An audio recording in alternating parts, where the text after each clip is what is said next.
You ever had some fresh-faced suburban shithead walk onto your land like they own the goddamn place? Well, let me tell you something.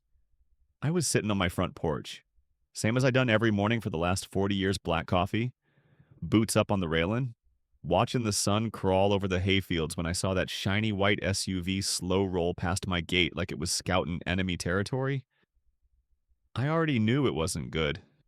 Nothing that clean ever means peace. My name's Colton Briggs, and I ain't some TikTok cowboy or a hobby rancher with two goats and a designer barn. I run cattle. Real cattle. 200 head spread over 500 acres my granddaddy bought in 1943 with blood money and calloused hands. He came back from war with a busted shoulder and a dream. My daddy picked up where he left off. And now it's on me. This land ain't pretty. It ain't Instagram worthy. But it works hard. Just like I do. So when this clipboard queen, Tina Mallory, that's her name, decided I was some crusty old relic standing in the way of her dream neighborhood, well, she made the mistake of thinking polite meant passive. Big fucking mistake. It all started when those Pinewood Estates houses went up. Clean beige siding, matching mailboxes, driveways so small you couldn't fit a real truck in them. At first, I didn't care. Hell, more folks around here meant better roads. Maybe the feed store stays open past 6 p.m. But then came the bylaws, the complaints. The passive-aggressive flyers slid under my gate. I remember the first time I met Tina like it was yesterday. I was at Cooper's General, stacking 50-pound feed bags into my truck when she swanned over in a red distressed sweater that probably cost more than my whole week's diesel, and khakis with designer holes that ain't never seen dirt.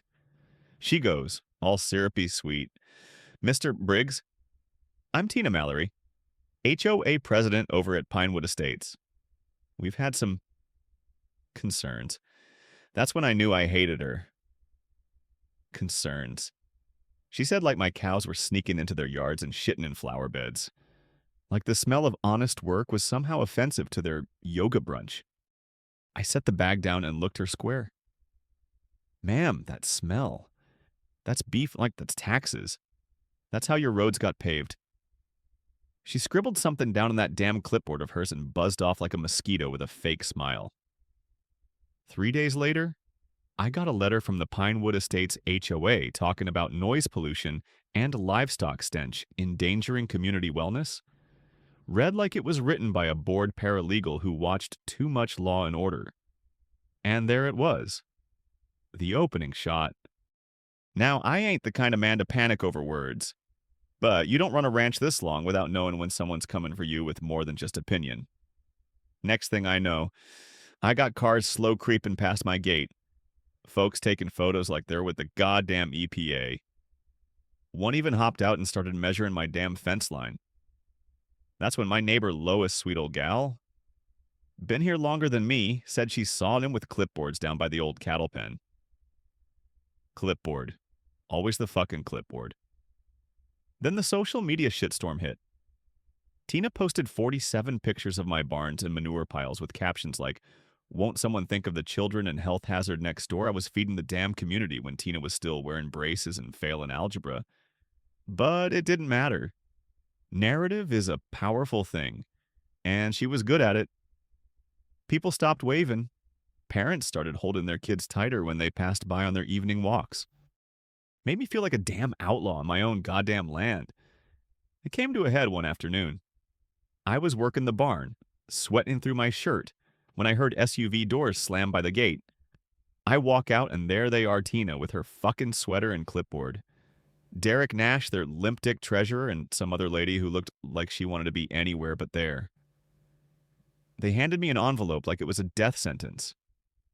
"Formal notice of violation," Tina said, with that fake-ass authority in her voice, like she thought she was the sheriff in a Hallmark movie. I looked her in the eye and said, "Ma'am, this land was ranch before you were even born. We've been here since the goddamn Dust Bowl. You're standing on history." She started reciting laws like she understood them, quoting environmental statutes and zoning conflicts from a fucking Google search, claiming I had 30 days to remove livestock or face legal action. Let me tell you something. You don't threaten a man on his porch, surrounded by his blood, his soil, and his goddamn cattle. Not unless you're ready to finish that fight. That night, I sat with a beer and that dumbass violation notice in my lap, remembering what my granddaddy once said while mending fence, son. This road don't just lead to our house.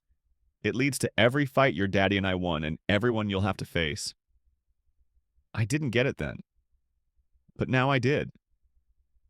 So I went into the old roll-top desk, the one that smells like tobacco and motor oil, and I started digging through decades of paper.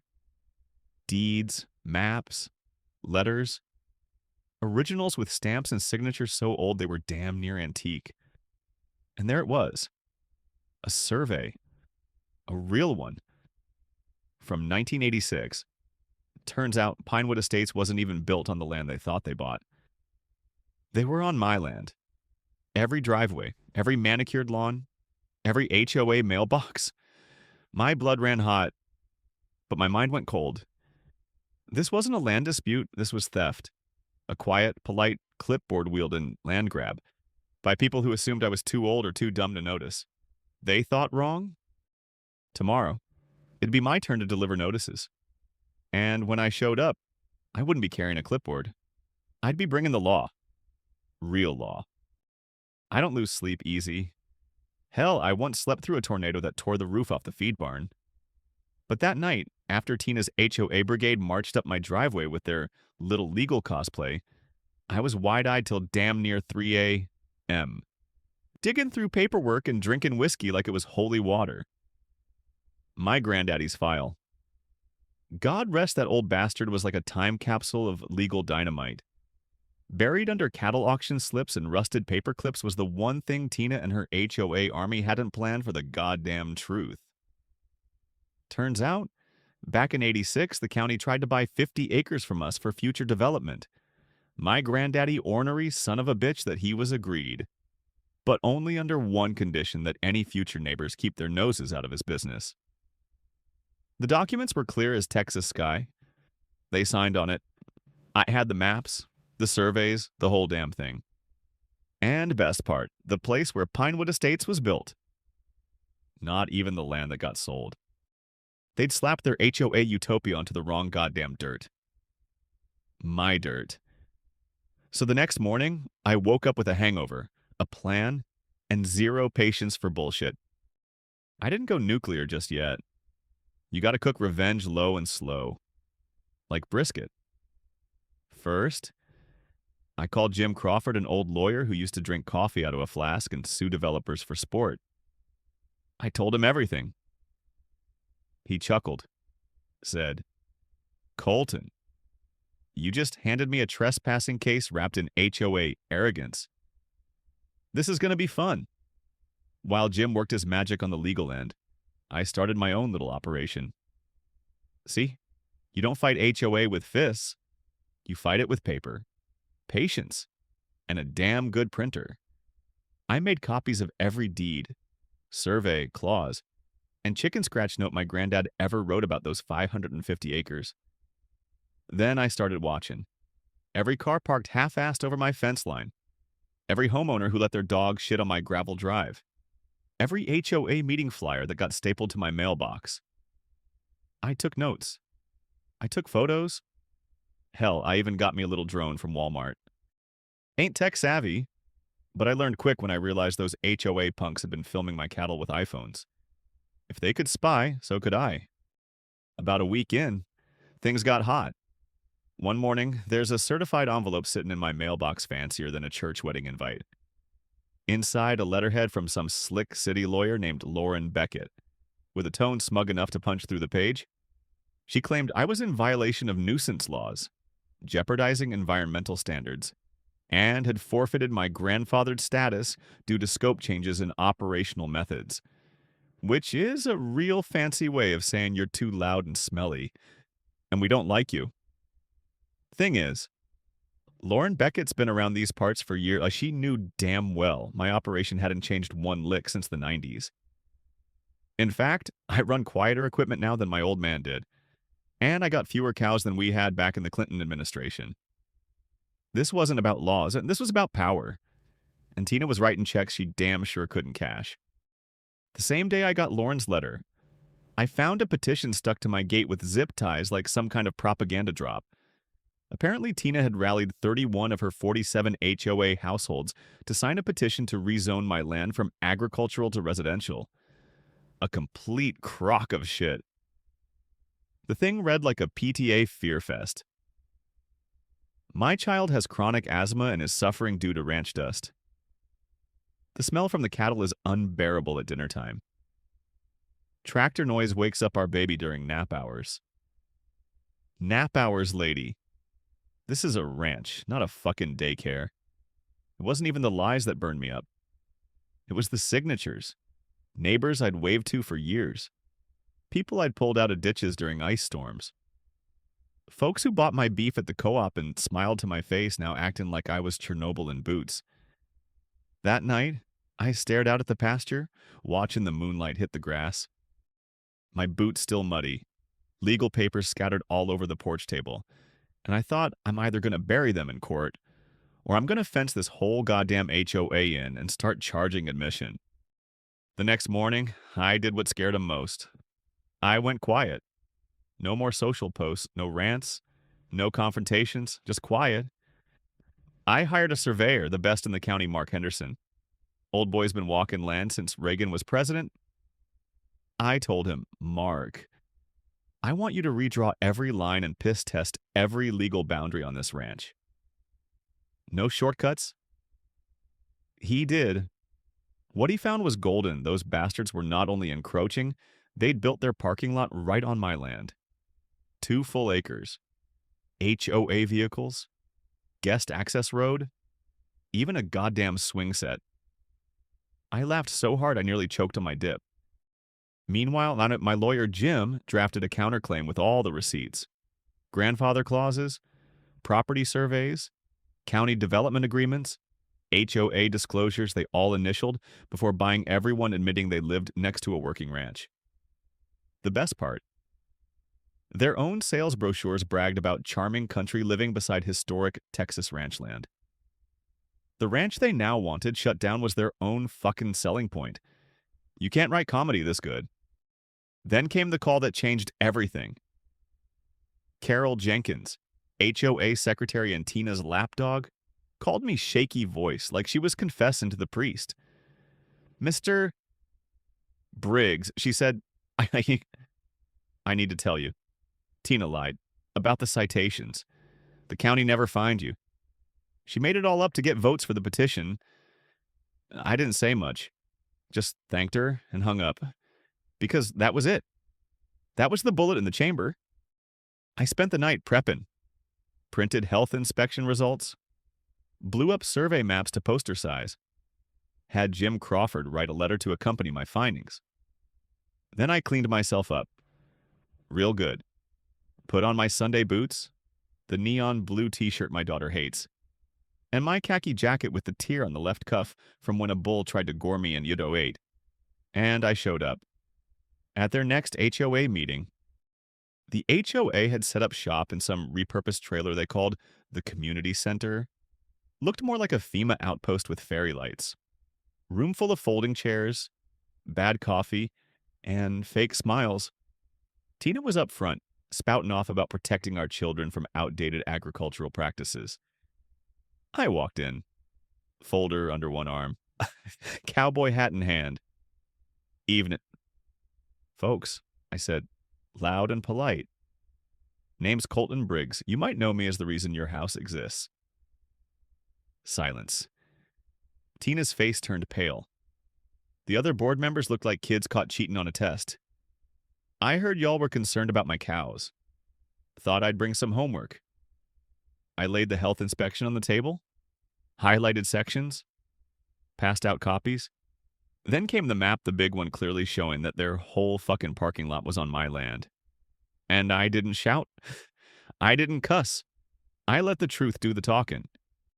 Now, I said, I ain't mad. Yet, but I am billing. Starting next month. That's $400 per household for land use. Call it rent. Call it restitution. Call it Texas hospitality tax. I don't care. Gasps. Someone choked on their coffee. Then I smiled. Or I continued. We can keep playing legal ping pong till one of y'all ends up in foreclosure. They didn't clap, but they listened. And Tina sat there, red sweater bunching at the shoulders, mouth half open, gripping that clipboard like it could save her. It couldn't. After that HOA meeting, you'd think Tina would have crawled back to whatever hole she slithered out from and called it a day. But nah. Some folks ain't built to admit they're wrong. Tina. She's the type who'll drive a car off a cliff before hitting the brakes, clipboard in hand, and lipstick perfectly reapplied. That night after the meeting, I sat on my porch like always. Beer in one hand, boots up on the rail, looking out over 500 acres of pure, unfiltered Texas. I just nuked her whole legal campaign in front of 37 HOA members. Showed them the maps, the health inspection, the survey stakes. Hell, I even offered them a discount if they signed parking agreements that week. You'd think that'd be the end. But I knew better. People like Tina don't retreat. They reload. Sure enough, 2 days later, I got a new letter. This one stamped from Dallas. Real official-like. Tina had lawyered up again, ditched the local girl, and gone big city. $5,000 retainer. Easily. Maybe more. The letter accused me of harassment, extortion, defamation, property interference, and psychological intimidation.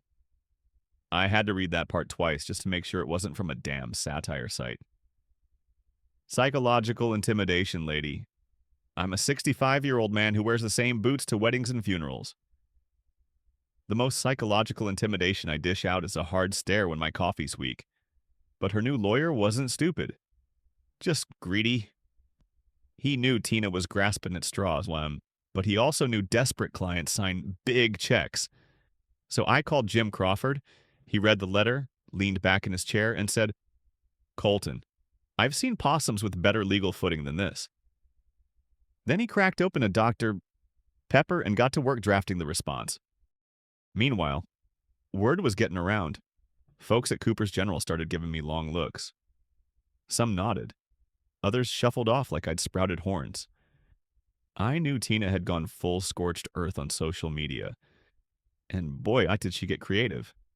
She posted that I was demanding ransom to access their homes. Claimed my cattle had caused 4 asthma attacks and a miscarriage.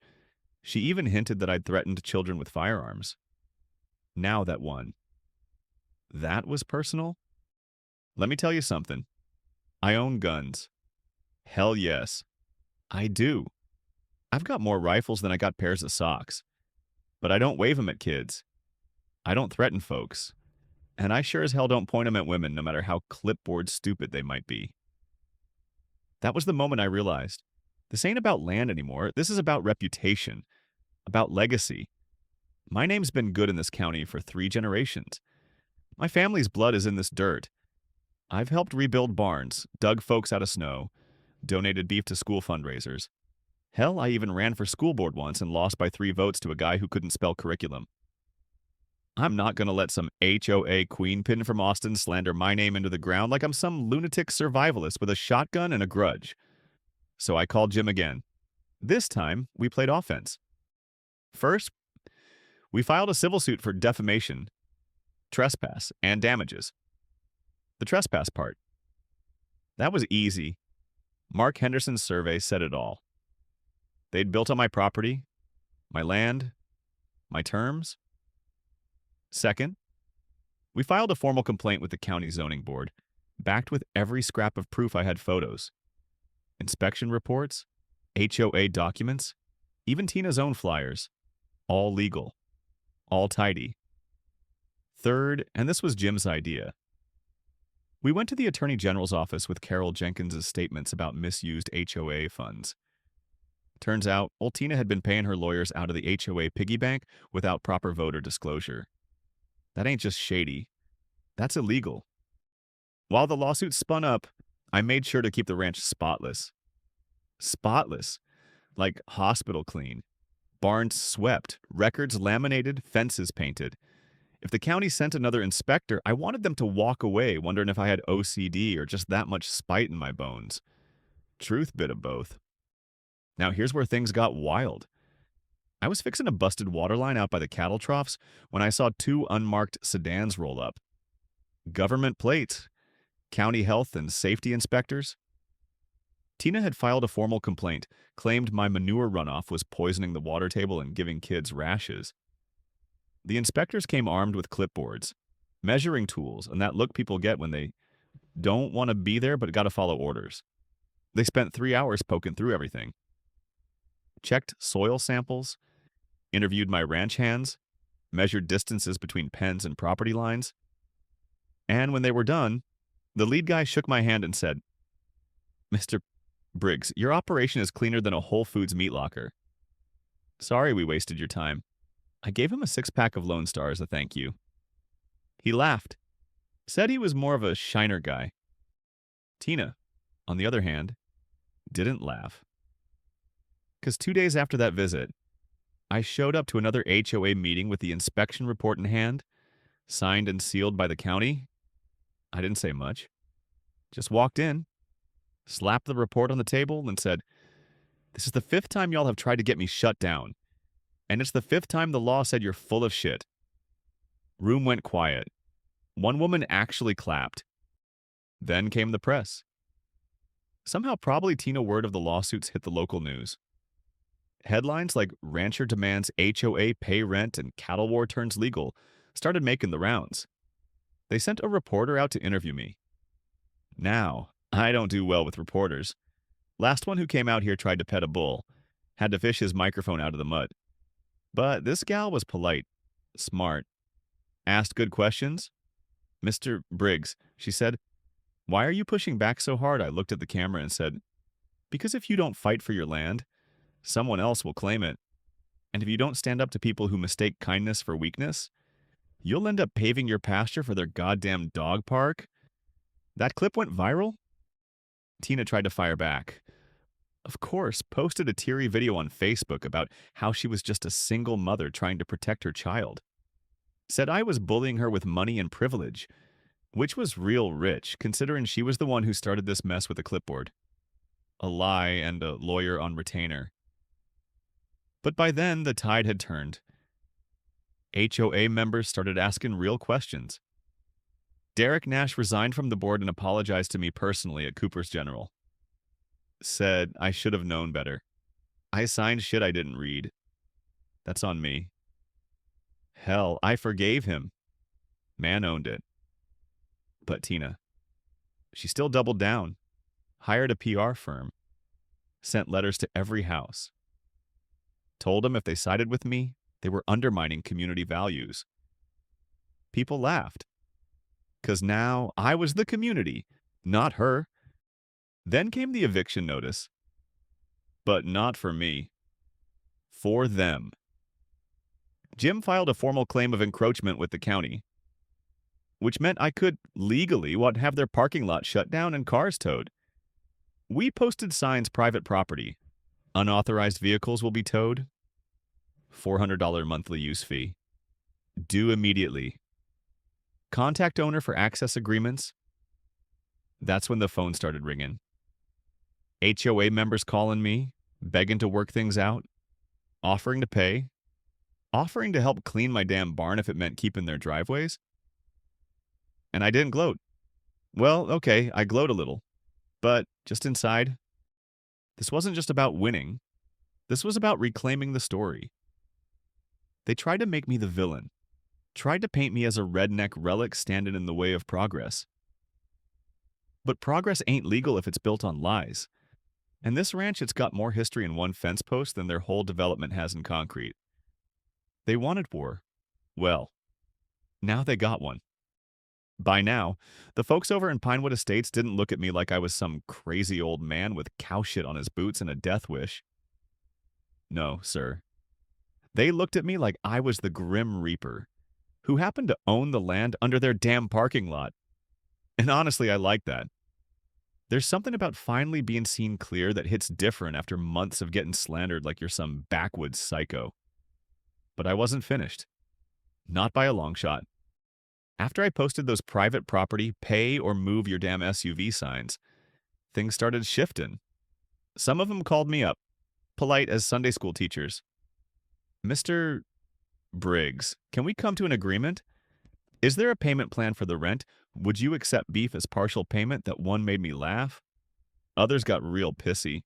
Left voicemails calling me a bully, a dictator, a tyrant. One guy even called me Texas Putin. I saved that one. Put it on a t-shirt. But most of them they folded like lawn chairs in a windstorm. Because deep down, they knew I was right. I had the paperwork. I had the court filings. I had their own signed disclosures saying they knew damn well they were moving in next to a ranch. One HOA lady told me, I thought the cows would be cute. I didn't realize they'd be noisy. I said, ma'am, you know what's noisier than cows foreclosure? Now Tina was spiraling. She doubled down, hired a Dallas PR firm to make herself look like the victim. Put out a video with sad piano music, sitting on her porch talking about how her child can't sleep because of livestock trauma. Livestock trauma? The only trauma that kid's suffering is watching his mom crash a HOA into the goddamn side of a lawsuit. But she wasn't done yet. No, sir. Couple days later, Jim Crawford calls me up, says, you're going to want to sit down for this one. Buck. Tina had filed a petition with the county board demanding they rezone my ranch as a residential development for the future safety and harmony of the community. I told Jim, she wants to rezone my cows into condos now. He goes, worse? She attached medical evidence of alleged respiratory issues caused by your livestock. I was halfway through a beer and damn near choked. Is she serious, so? She's serious, Jim said. She even got a handful of HOA folks to sign affidavits claiming they've developed rural respiratory syndrome since moving in. I said, that sounds like something you catch from listening to too much NPR. Jim chuckled. We'll bury her in facts. And bury her we did. I went to the courthouse myself, with copies of the county health reports, environmental clearance letters, every contract they signed when buying their homes, all with a line stating, this property is adjacent to a functioning cattle ranch. Buyer acknowledges and accepts all normal agricultural activities, including odor, sound, and dust. Hell, it was in bold font. Some of them even initialed it twice. I handed the whole pile to the zoning board, looked the chair in the eye and said, you let her rezone this land, and you'll have half the ranchers in Texas on your front lawn by Friday. That was the day I stopped playing defense. That was the day the county turned on her. Ain't nothing gets a local government nervous like bad PR, legal liability, and pissed-off cattlemen. Suddenly, people started digging. A reporter from the Tribune found out Tina had been using HOA funds to pay her lawyers over $4,000 undocumented. No board approval, no votes. Just straight-up misappropriation. A week later, Carol Jenkins, the same Carol who used to follow Tina like a lost pup, stood up in a meeting and dropped the hammer. I have been recording and keeping minutes for every HOA meeting.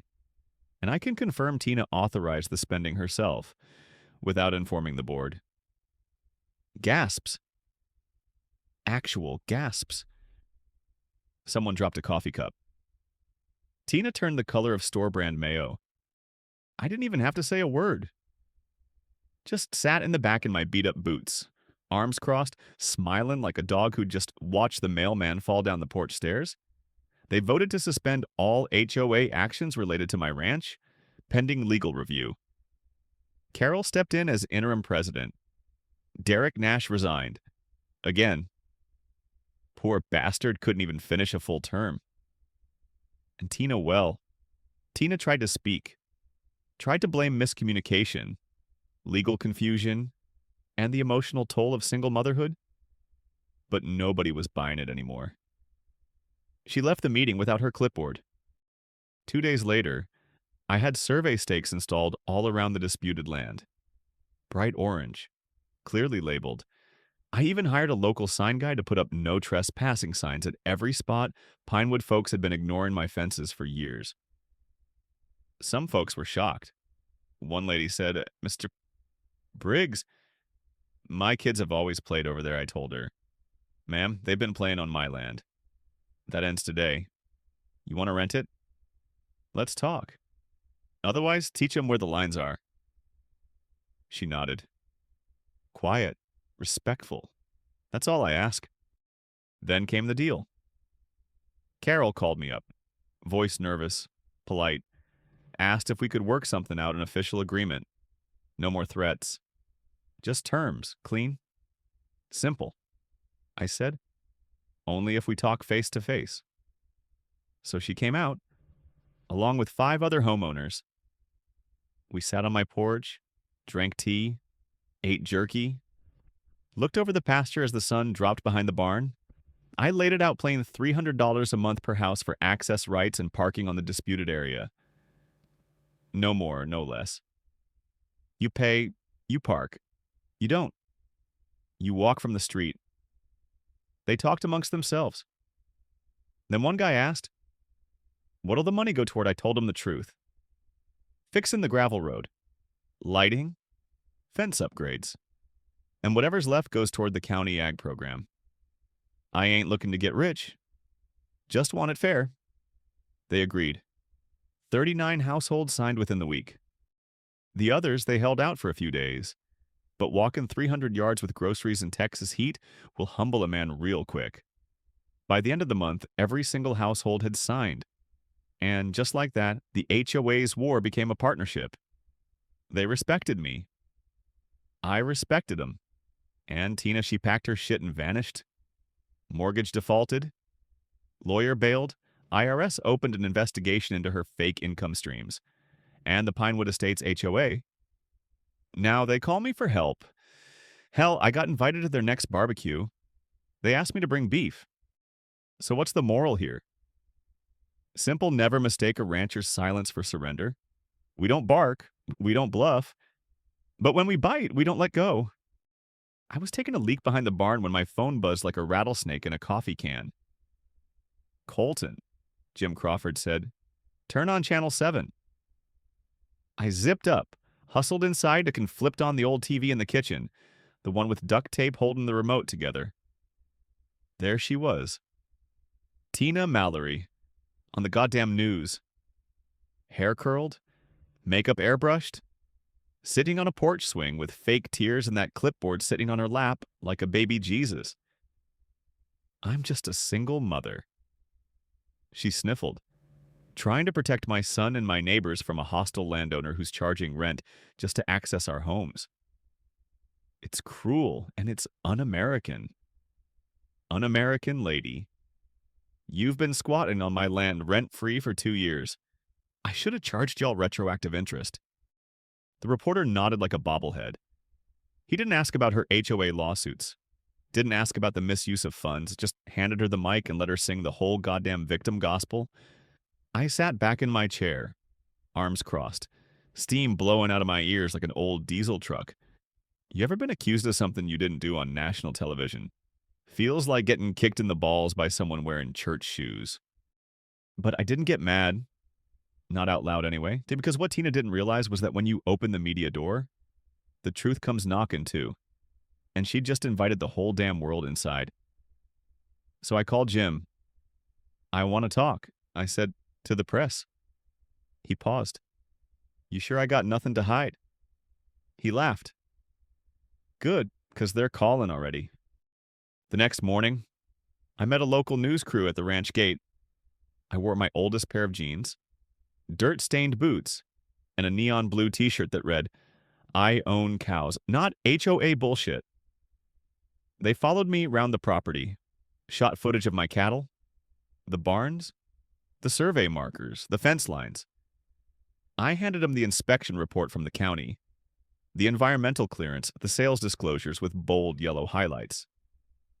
Then I looked into the camera and said, they moved in knowing full well there was a ranch next door. Now they want to act like I'm running a meth lab. I don't harass nobody. I just expect people to pay for what they use. This land's been in my family since 1943. My granddad dug that well with his bare hands. If Tina wants to cry on TV, she can do it from Austin. Because here in Texas, you don't build a neighborhood on someone else's land and then bitch when they send you a bill. That clip went viral. I mean, viral. Facebook groups lit up. Reddit threads popped like prairie dogs. Ranchers, veterans, and even liberal city slickers started commenting. This man is a national treasure. The HOA just got bucked. I'd buy beef from this guy just out of spite. Next thing I know, I'm getting interview requests from podcasts, blogs. Hell, some hipster from Brooklyn wanted to do a documentary. I said no to the film crew. I don't need a drone buzzing my cattle. But I did record a statement for the HOA Karen Files YouTube channel. They say never pick a fight with a man who's got more dirt under his nails than you've got in your backyard. Well, Tina did. And now she's learning what happens when you mistake quiet for weak. And Tina, she lost her damn mind. She posted a 12-minute Facebook video titled, "Exposing the Rancher's Lies." I only made it through the first 3 minutes before I had to pause and go chop wood just to calm down. She claimed I was running an unregistered commercial feedlot, said I'd used intimidation tactics, and accused me of psychological abuse of the HOA board. Lady, I barely talk to y'all unless I'm handing over legal documents. But you know what the best part was? The comments. Her own neighbors lit her up like a Christmas tree in July. We signed the disclosure, us Tina. You spent our money on lawyers, you lied to us, that's on you. Even Carol Jenkins jumped in. I recorded every HOA meeting. Tina authorized every payment, spread every lie, and bullied every homeowner who questioned her. Mr. Briggs didn't harass anyone. He just showed receipts. That post got more likes than Tina's video did views. And while all this was going down, guess who came knocking the IRS? Turns out when you lie on your mortgage app and run side hustles through fake MLMs, Uncle Sam takes notice, especially when someone files a whistleblower report through the HOA. Don't look at me. I ain't saying I did it. I'm just saying it got done. By the end of that week, Tina was qualified under IRS audit, facing HOA embezzlement charges, owed $2,800 in unpaid mortgage fees, and being ghosted by her lawyer in Dallas. Meanwhile, the HOA held a new vote. This time, they elected Carol Jenkins as president. Derek Nash came back as treasurer after taking a crash course in not being a gullible dumbass. They asked if I'd come speak at the next community meeting. I said, I'll bring beef. And so I did. Set up a grill. Served burgers made from cattle born and raised right here. Folks showed up with beer, sides, and open minds. We laughed, and we told stories. Some apologized for believing Tina's crap. One guy said, "You're not what I expected." I said, "I get that a lot." That night, under string lights and Texas stars, I looked around and realized the ranch wasn't just offended, it was integrated. So yeah, Tina tried to ruin me. She tried to weaponize the media, twist the narrative, and paint herself as the heroine in a story she damn well wrote with crayons. But in the end, the facts outlived the fiction. And me, I just kept telling the truth, with a beer in one hand and the receipts in the other. You ever watch a hornet fly full speed into a bug zapper? That's what Tina Mallory looked like when the Texas Attorney General's office slapped her with a formal investigation. And I'll be honest, I cracked a cold Shiner Bock, pulled up a lawn chair, and watched it all burn with the satisfaction of a man who just swatted the last fly in the kitchen. It all started with a letter, certified, state seal, delivered straight to the Pinewood Estates HOA mailbox. Carol Jenkins opened it, read it, whistled low like a ranch dog smelling trouble, then called me. "Buck," she said. "I think you're going to want to see this." I showed up in my old pickup, dust flying off the tires like it knew something was about to go down. Walked into the HOA office, still a glorified trailer, and there it was. A full-on investigation into misuse of HOA funds, falsified meeting records, and unreported campaign donations. See, turns out, Tina had not only dipped into the HOA fund to pay her lawyer and PR folks, she'd also been collecting voluntary donations from a few true believers in the neighborhood. No receipts, no logs. Just envelopes slid under her door with crayon-written messages like, "Keep fighting the rancher." She spent most of it on a new laptop, a consultant from Facebook, and get this, an HOA leadership retreat in Austin. Alone. The audit report from the AG's office read like a bedtime story for bitter landowners. Unauthorized expenditures, $4,200. No board approval check. No receipts. Double check. Personal benefit, yep. Airbnb stay and Uber charges to a nail salon. She could have bought herself a one-way Greyhound ticket out of Texas. But no, she went with shellac and a selfie light. Then came the IRS. Apparently, when you lie about your income to get a mortgage, and then flaunt that mortgage on Instagram while selling eyeliner and protein shakes under your son's name. Uncle Sam takes it personally, and they audited her. Discovered $12,000 in unreported income over 18 months. Back taxes, fines, and interest north of $8,000. Word spread like wildfire. Her supporters dropped faster than a bad rodeo clown. Meanwhile, back at Pinewood Estates, the new HOA board was on a mission to clean house. They reviewed every past meeting, scrubbed the minutes, and posted a public apology on their Facebook page. We, the HOA board, acknowledged that Tina Mallory acted outside the authority of the association. We apologize to Mr. Colton Briggs and the greater community for the disruption caused. I damn near fell off my porch swing when I read it. An apology. From the HOA. Hell must have froze over? They didn't stop there. Carol called a special meeting to finalize parking agreements, formalize property boundary respect, and most importantly, vote on Tina's permanent ban from holding office in Pinewood Estates. 43 out of 47 households showed up. That's the kind of turnout usually reserved for free barbecue or tornado warnings. And the vote unanimous. Tina was out, blackballed, banned, persona non grata. They even revoked her HOA membership, which I didn't even know was possible. Turns out if enough people hate your guts, the rulebook starts to bend real flexible. So what did Tina do?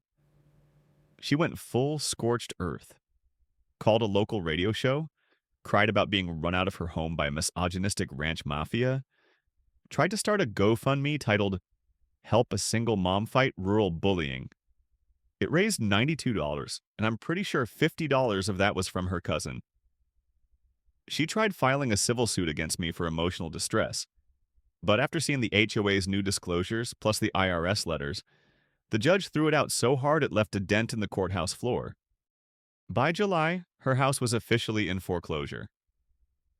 I watched from across the fence as a U-Haul pulled up and she loaded up the same clipboard she'd once used like a weapon. No HOA titles, no signatures to chase, no followers, just Tina, alone. She didn't wave goodbye. I didn't expect her to. Carol took over HOA leadership for real. Ran meetings like a drill sergeant who'd finally gotten her hands on a megaphone. The board became shockingly competent. They even asked me to be an unofficial consultant on local land use issues.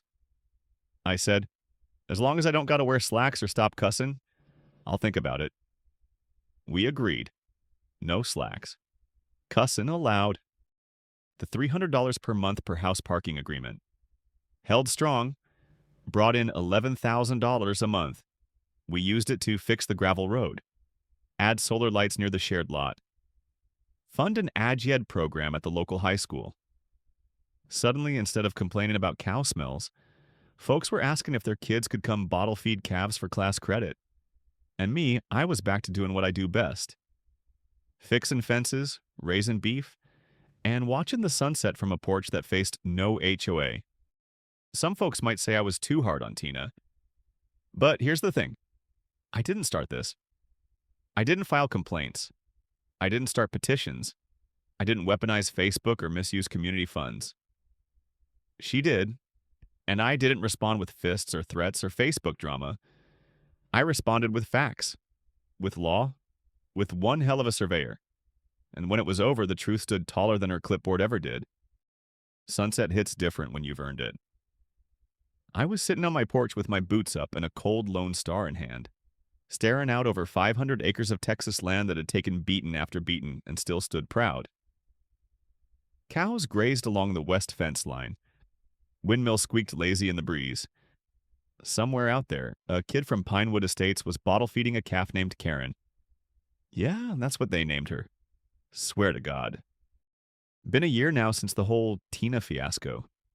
Feels longer. But time works funny when you spend it under open sky. You start measuring life by fence posts and calving seasons instead of court dates and Facebook drama. You know what surprised me most? The silence. No more fake inspections. No SUVs blocking my gate. No HOA foot soldiers taking notes like they were building a case for CSI Suburbia. Just peace, and cows. And the occasional neighbor bringing over pie to say thanks for standing my ground. Sometimes I wonder what the hell all that fight was really about. I mean, on the surface. It was zoning laws, easements, boundary lines, legal rights. But underneath it was identity. See, folks like Tina, they move out here wanting the aesthetic of the country without any of the grit. They want cowboy boots in the mud for Instagram, not because that's the only damn way to cross a field after a rain. They want quiet. Sure. But not if that quiet includes mooing or a chainsaw at 6 a.m. They want rural charm with Starbucks on the corner. And then they look at a guy like me wearing the same hat for 20 years. Calluses on my hands. Dust in my lungs, and they don't see someone who belongs. They see a problem. Something to be cleaned up.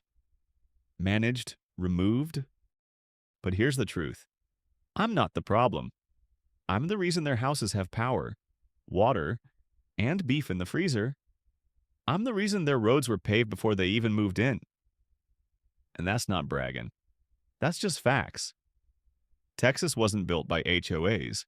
It was built by folks like my granddaddy, who came home from war and turned hard dirt into something that fed families. Folks like my dad, who taught me how to fix fence with baling wire and curses.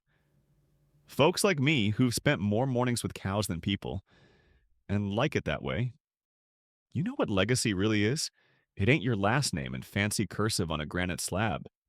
It's the creak in your knees from years of work. It's the oak tree your family planted 3 generations ago, still throwing shade on the porch.